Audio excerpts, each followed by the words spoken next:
தமிழ் மக்கள் அனைவருக்கும் தமிழன்பன் பிரசன்ன வெங்கடேஷன் அன்பு வணக்கங்கள். இது நமது தமிழர் வரலாறு அறிவோம் வலையொலி பக்கம் சங்க இலக்கிய சுவடுகள் பகுதி 7.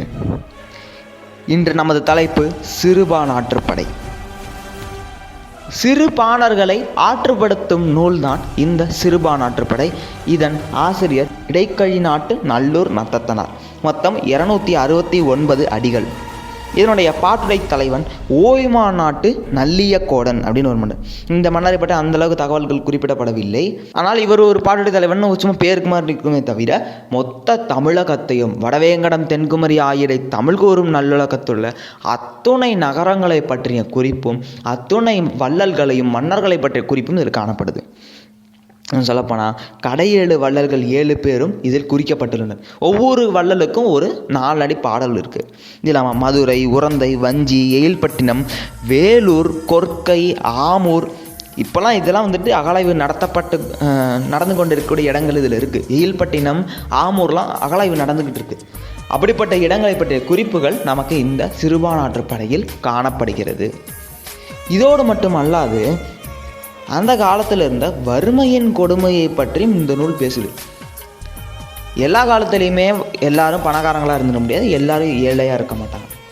ஒரு ஏற்றம் இறக்கம் அந்த சமூகத்தில் இருக்கும். அந்த ஏற்ற இறக்கத்தை முடிந்த அளவு சரி பண்ணலாமே தவிர முழுமையாக சரி பண்ணால் இயங்காது.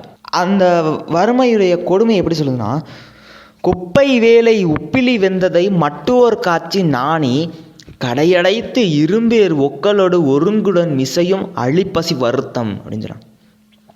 அதாவது அந்த தலைமகள், அதாவது வீட்டுடைய தலைவி இருக்கிறாங்க இல்லையா, அவங்க குப்பைமேனி கீரை என்ன பண்ணுறாங்களாம், உப்பு இல்லாமல், அதாவது அந்த வீட்டில் உள்ள தலைவி அந்த குப்பைமேனி கீரையை சமைக்கிறாங்க.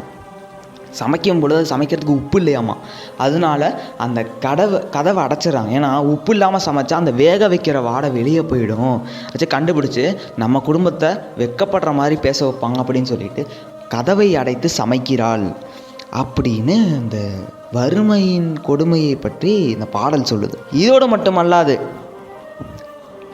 மதுரையுடைய பெருமையை எப்படி சொல்லுதுன்னு கேட்டிங்கனாக்க, தமிழ் நிலை பெற்ற தாங்கரு மரபின் மகிழ்நனை மருகின் மதுரை அப்படின்னு சொல்லுது.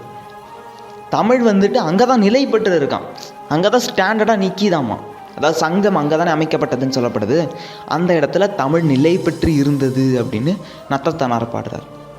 இந்த மாதிரி ஒரு பக்கம் வறுமையுடைய தகவலை சொல்லுது, ஒரு பக்கம் கடையேழு வள்ளல்களுடைய தகவலை சொல்லுது, ஒரு பக்கம் தமிழினுடைய பெருமையை சொல்லுது, ஒரு பக்கம் மொத்த தமிழ் உலகத்தில் இருந்த நகரங்களின் குறிப்புகளை தருது. இப்படியாக சிறுபானாற்றுப்படை ஒரு கலவையான நூலாக காணப்படுகிறது.